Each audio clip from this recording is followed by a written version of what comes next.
নমস্কাৰ বন্ধু বান্ধৱীসকল ডিজিটেল নগাঁও জুলিলৈ স্বাগতম জনাইছোঁ। যদি মোৰ চেনেলত নতুনকৈ আহিছে স্ক্ৰীনত দিয়া ছাবস্ক্ৰাইব বাটনটো ক্লিক কৰি দিব। আজি মোৰ থাম্বনেইলটো চাই গম পাইছে যে ৰেচন কাৰ্ড থাকিলে আপোনালোকে কি লাভ কৰিব আৰু আত্মসহায়ক গোটৰ 10,000 টকাটো সঁচাকৈ সোমাই গৈছে নেকি।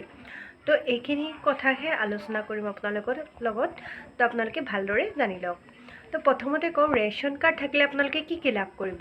ৰেচন কাৰ্ড থাকিলে আপোনালোকে কি হ'ব, ৰেচন কাৰ্ড আৰু আধাৰ কাৰ্ড থাকিব লাগিব। তেতিয়াহ'লে আপোনালোকৰ কি হ'ব, এটা আপোনালোকে কি পাব, অৰুণোদয় পাব। অৰুণোদয় আপোনালোকে লাভ কৰিব।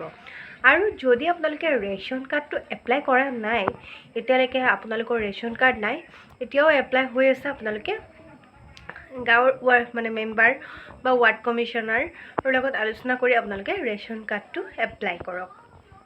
জানিলে। 2 নম্বৰ হ'ল 10,000 টকাটো এতিয়ালৈকে সোমাইছে নেকি। 10,000 টকাৰ উদ্যমিতা আঁচনি আমি ধৰক জমা দিলোঁ, ফৰ্ম চব জমা দিলোঁ, এতিয়ালৈকে 10,000 টকাটো সোমোৱা নাই। কাৰোৰে 10,000 টকাটো সোমোৱা নাই। সোমাব আপোনালোকৰ কি হ'ব, ফেব্ৰুৱাৰী মাৰ্চ মানত আপোনালোকৰ 10,000 টকাটো সোমাব। কিন্তু আপোনালোকে সকলোৱে যে 10,000 টকাটো লাভ কৰিব সেইটো নহ'ব পাৰে, কিয়নো যদি আপোনালোকে সঁচাকৈ ব্যৱসায় কৰিছে তেতিয়াহ'লে আপোনালোকৰ 10,000 টকাটো সঁচাকৈ সোমাব।